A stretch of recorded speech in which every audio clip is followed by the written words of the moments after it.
இறந்து போன மாணவி விஷயத்துல நடந்தது எல்லாமே உண்மை. அதனால இவங்க பதவி கூட போயிடுச்சு. அந்த பதவியில இப்ப தற்காலிக தலைவரா ஸ்னேகா இருக்கிறாங்க. அவங்க 2 பேருக்கும் ஆரம்பத்துல இருந்தே பிடிச்சுக்காது. அது மட்டும் இல்ல, குடும்பத்துல ஏகப்பட்ட பிரச்சனை. ஏன் சொத்தை பிரிச்சு குடும்பம் 2 ஆகுற வரைக்கும் பிரச்சனை பெருசாயிடுச்சு வரானா. அதெல்லாம் இல்லன்னு இவங்களால மறுக்கவே முடியாது. ஹலோ, தேவையில்லாம எங்க பர்சனலை பத்தி பேசிட்டு இருக்கீங்க சார். உங்க மூத்த மருமக உங்க இளைய மருமகளை கொல்ல பாத்துருக்காங்க. அந்த கேஸ் சாட்சியோட இப்ப கோர்ட்டுக்கு வந்திருக்கு. இதுக்கப்புறம் என்ன பர்சனல்?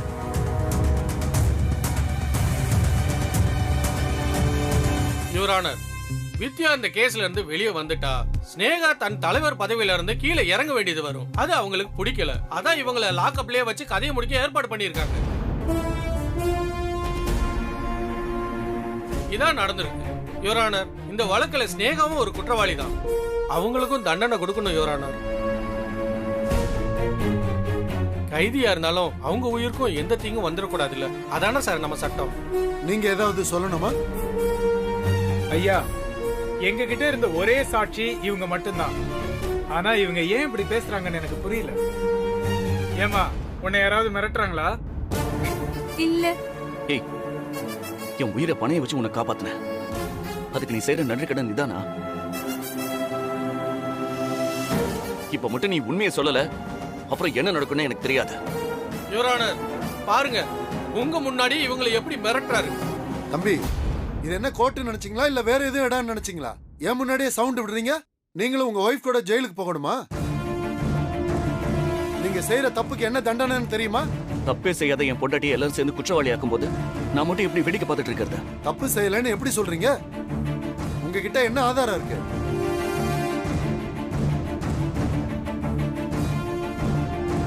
ஆதாரத்தை காட்டிட்டு பேசணும். இப்படி எல்லாம் சத்தம் போட்டுட்டு இருக்க கூடாது.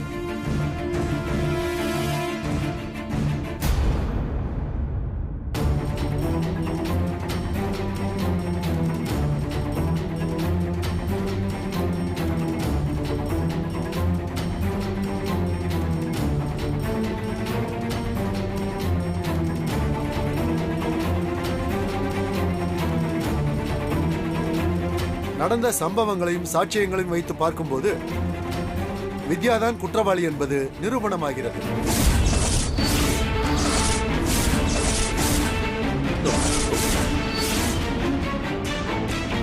அனைத்து ஆதாரங்களும் அவருக்கு எதிராக இருக்கிறது.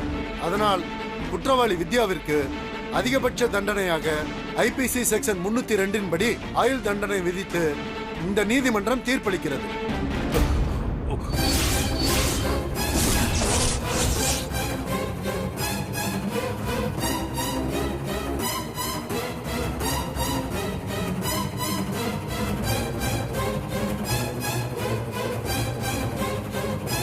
நிறுத்துங்க.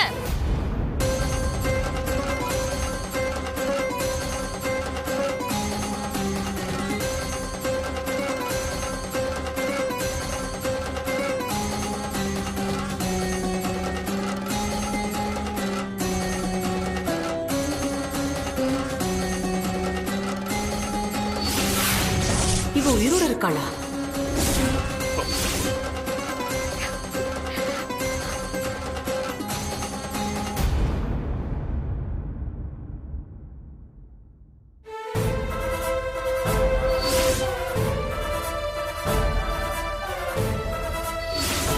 இவ எப்படிடா? தெரியல மேடம். எப்படா?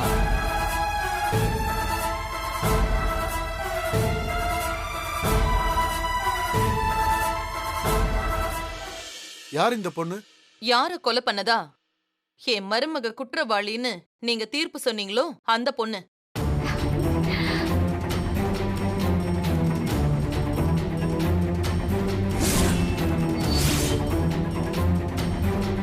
ஸ்டூடெண்ட் ராஷ்மிகா.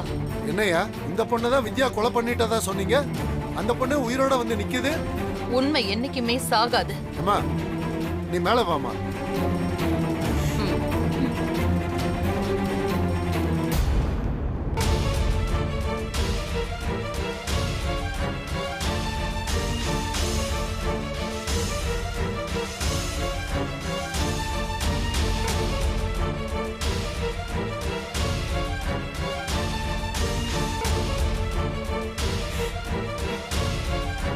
வணக்கம். வணக்கம்.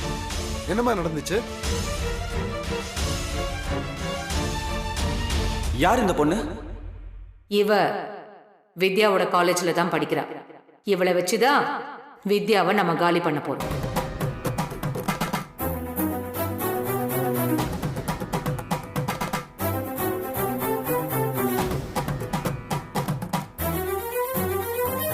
இது பென் கேமரா. உன் பாக்கெட்ல வச்சுக்கோ. நான் சொல்ற மாதிரி அவகிட்ட பேசு. ம்?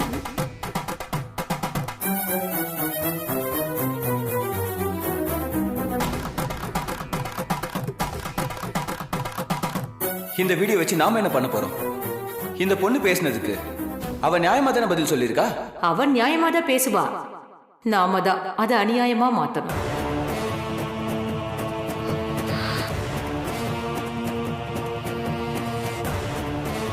இவ்வளவு நடந்தா அவ திமிர அடங்கல.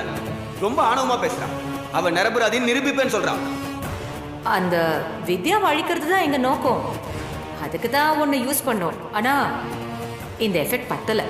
அதனால இப்போ நீ செத்துட்டேன்னு வையேன், நீ கொடுத்த பேட்டியை வச்சுதான் வித்யா தான் உன் சாவுக்கு காரணம், பிரச்சனையை அழகா ஃப்ரேம் பண்ணிடலாம்.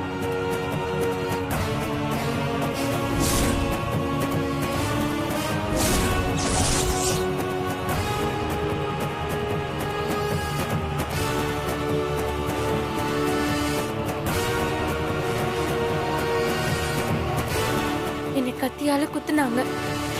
நான் இறந்துட்டதா நினைச்சு என்னை தூக்கி போட்டுட்டு போயிட்டாங்க. அப்போ ஒருத்தர் வந்து என்னை காப்பாத்தினாரு. நான் உயிரோட இருக்கிறது தெரிஞ்சா என் உயிருக்கு மறுபடியும் ஆபத்து வரும்னு என்னை பாதுகாப்பா வச்சிருந்தாரு. ஐயா, நான் பேராசைப்பட்டு தப்பு பண்ணிட்டேன். நான் தான் நடந்த எல்லா பிரச்சனைக்கும் காரணம். என்ன மன்னிச்சிருங்கய்யா. வித்யா மேடம் ரொம்ப நல்லவங்க. அவங்க நல்லது மட்டும்தான் பண்ணிருக்காங்க. என்னை இந்த நிலைமைக்கு ஆளாக்கி அவங்களுக்கு தண்டனை வாங்கி கொடுக்க நினைச்ச யாரையும் சும்மா விடாதீங்கய்யா. எல்லாருக்கும் நீங்க கடுமையான தண்டனை கொடுக்கணுங்கய்யா.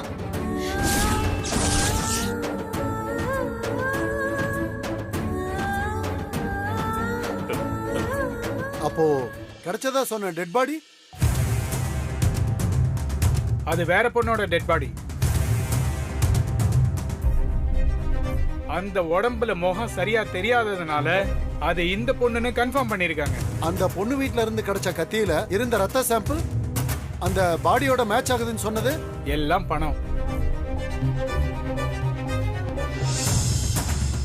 அந்த சகுந்தலா பணத்தை கொடுத்து ரிப்போர்ட்டை கூட ஃபேக்கா ரெடி பண்ணிருக்காங்க. என்னையா வேலை பாக்குறீங்க?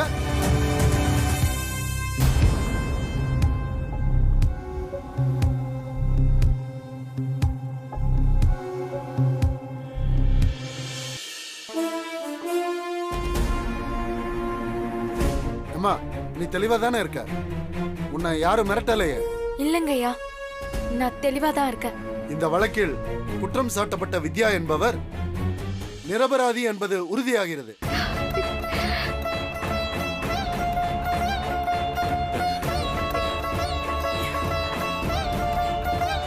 எனவே உண்மையான குற்றவாளி சகுந்தலா மற்றும் அவரது கூட்டாளிகள் அத்தனை பேரையும் உடனடியாக கைது செய்து நீதிமன்றத்தில் ஆஜர்படுத்தும்படி காவல்துறைக்கு இந்த நீதிமன்றம் உத்தரவிடுகிறது.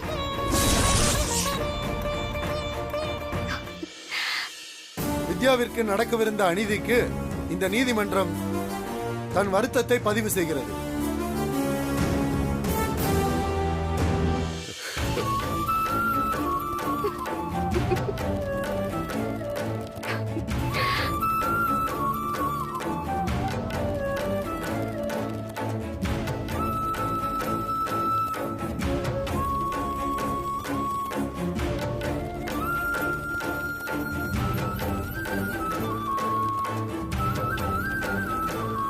எப்படியோமா கடைசி நேரத்துல வந்து காப்பாத்திட்டான். வாமா.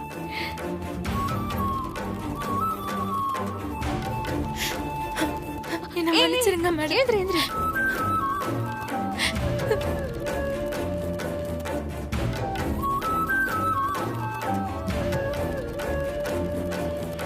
திருந்திட்டல, இனிமே நல்லா படிச்சு முன்னேற பாரு. பொய் யாரையும் வாழ வைக்காது, உண்மை யாரையும் சாகவும் விடாது. அத புரிஞ்சுக்கோ.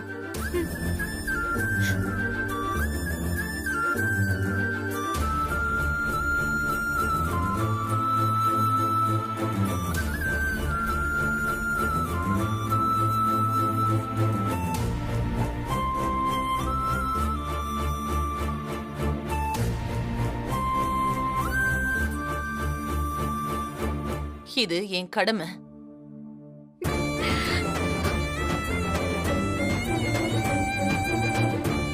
அடுத்த கேஸ் என்ன? மேடம்,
சஞ்சய், உனக்கு ஒன்றும் ஆகல. வித்யா, வித்யா, ஒன்றும் ஆகலையே. சஞ்சய், உங்களுக்கு ஒன்றும் ஆகலையே? இல்லத்த, உங்களுக்கு எதுவும் ஆகலையே. இல்ல, இதெல்லாம் அந்த சகுந்தலாவோட வேலை. அவ எங்க போனாலும் விடக்கூடாது. அவளை அரெஸ்ட் பண்ணி நிரந்தரமா உள்ள தள்ளணும். கண்டிப்பா அரெஸ்ட் பண்ணிடுவோம் மேடம். நீங்க சேஃபா வீட்டுக்கு போங்க. ஆ, வாங்க போலாம். வாங்க போலாம். வாங்க. ஆ சரி, வா வேதா. வாங்கம்மா. வா வித்யா.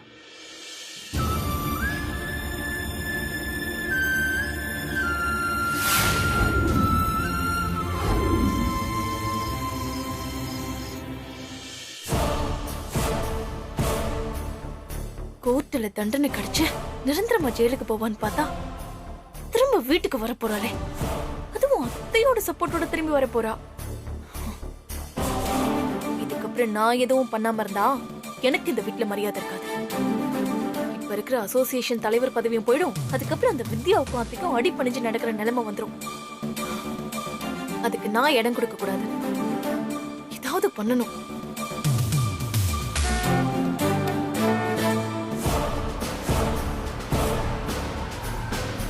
எல்லாரும் வந்துட்டாங்க.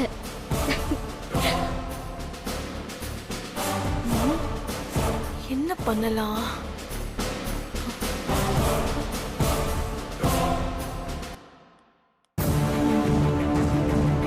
அதுதான் ஒரே வழி.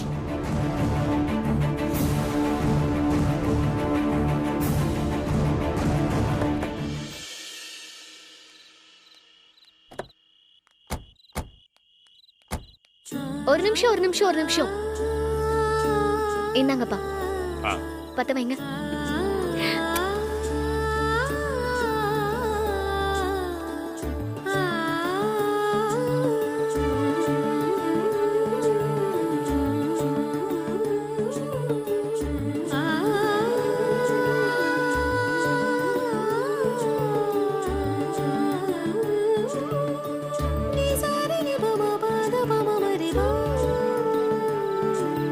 போமா, போ. வா.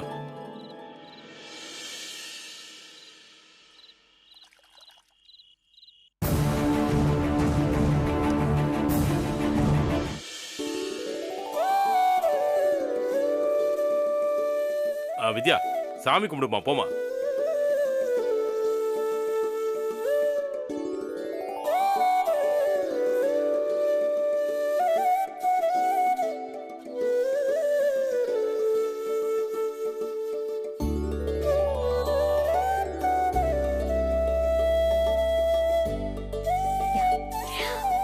வித்யா அண்ணி, நேர்ல வந்து உங்களை பார்க்கலன்னு வருத்தப்பட்டீங்களா? அதெல்லாம் ஒண்ணும் இல்ல மானசா. உங்களை நினைச்சு நான் ரொம்ப ஃபீல் பண்ணேன். ஆனா கண்டிப்பா நீங்க வெளியில வந்துருவீங்கன்னு எனக்கு நம்பிக்கை இருந்துச்சு. எனக்கு ரொம்ப சந்தோஷமா இருக்கு. உங்களை தப்பா பேசின எல்லாருக்கும் இந்த தீர்ப்பு ஒரு பாடத்தை கத்து கொடுத்துருக்கோம். இனி நீங்க அசோசியேஷன்ல மெம்பரா இருக்கிறத யாராலையும் தடுக்க முடியாது.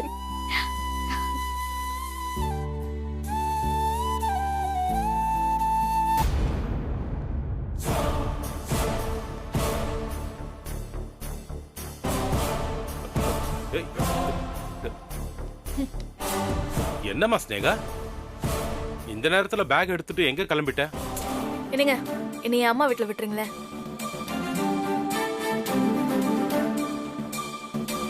அம்மா வீட்டுக்கா? எதுக்குமா? ஏங்க, உங்ககிட்ட தான் கேக்குறேன். கொண்டு போய் விடுறீங்களா இல்ல நானே கேப் புக் பண்ணி போவா? என்னாச்சு உனக்கு? ஏன் திடீர்னு அம்மா வீட்டுக்கு போறேன்னு கிளம்புற? உங்க வீட்டுல ஏதாவது பிரச்சனையா? அத்தை கால் பண்ணாங்களா? அவங்களுக்கு உடம்பு எதுவும் சரியில்லையா? அங்க எல்லாரும் நல்லா தான் இருக்காங்க. எனக்கு தான் மனசு சரியில்லை. நான் அதான் போறேன். ஏன் திடீர்னு நல்லா தானே இருந்த? அவ்வளவுதான் நீங்க என்ன புரிஞ்சுக்கிட்டது. ஸ்னேகா, என்ன பிரச்சனை? என் அம்மா வீட்டுக்கு போனேன்னு சொல்றேன். எதுக்காக இத்தனை கேள்வி கேக்குறீங்க? இப்ப என்ன கூட்டிட்டு போய் விட முடியுமா முடியாதா?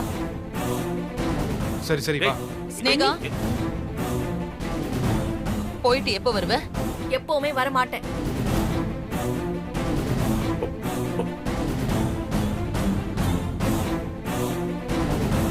நிரந்தரமா அங்கேயே இருக்க போறேன். ஸ்னேகா, என்னம்மா பேசுற? விஜய், என்னடா இதெல்லாம்? எனக்கு ஒன்றும் புரியலப்பா. ஏன் ஸ்னேகா இப்படி பேசுற? நான் யார் கூடயும் சண்டை போட விரும்பலைங்க. எனக்கு எங்க வாழ பிடிக்குதோ நான் அங்கேயே இருக்கலாம்னு நினைக்கிறேன். அவ்வளவுதான். அப்ப என் கூட வாழ பிடிக்கலன்னு சொல்றியா? நீ என்னை விட்டு போறேன்னு சொல்றியா? ஏ, நான் என் அம்மா வீட்டுல இருந்தா நீங்க என்ன அங்க வந்து பார்க்க மாட்டீங்களா? அண்ணி, என்ன தனி கொடுத்தனம் போகலான்னு முடிவு பண்ணிருக்கீங்களா? தனி கொடுத்தனமா? ஏன் போனா என்ன தப்பு?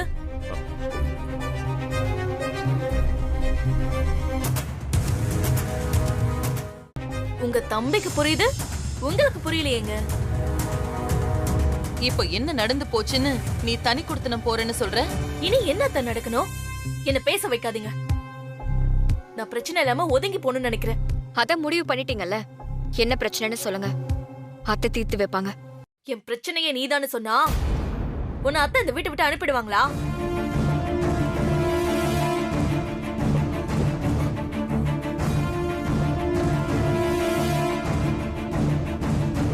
ஸ்னேகா, என்ன பேச்சு பேசுறோம்?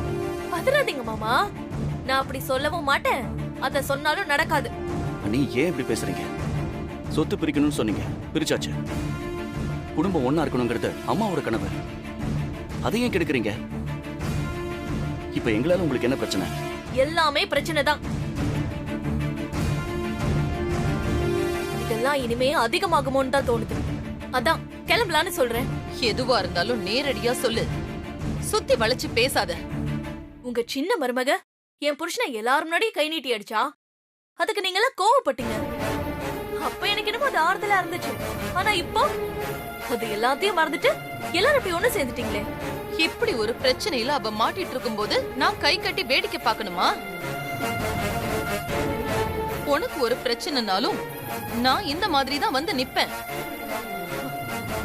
அவளை நான் காப்பாத்தினதுனால அவளை நான் மன்னிச்சிட்டதா அர்த்தம் இல்ல. அது உங்க விருப்பம் அத்தை. அதை தடுக்கிற உரிமை எனக்கு கிடையாது. ஆனா என்னால எதையுமே மறக்க முடியாது.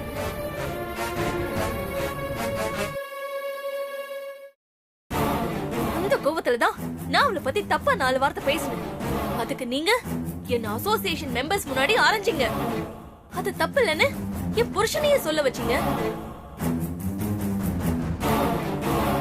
அது ஒரு தற்காலிக பதவியா இருந்தாலும் அதுல எனக்குன்னு ஒரு மரியாதை இருந்துச்சு. இனி எனக்கு அது கிடைக்குமா? அதான் வந்துட்டாங்களே. இனி இவங்களே அந்த பதவியில உட்காந்துக்குவாங்க. வீட்லயும் மரியாதை இல்லாம இப்ப வெளியிலயும் மரியாதை இல்லாம ஒரு டம்மியா என்னால இந்த வீட்ல இருக்க முடியாது. உங்க பையங்கிற ரத்த பாசத்துல எல்லாத்தையும் பொறுத்துக்கிட்டு இவரை வேணும்னா இங்க இருக்கலாம். என்னால அப்படி வாழ முடியாது.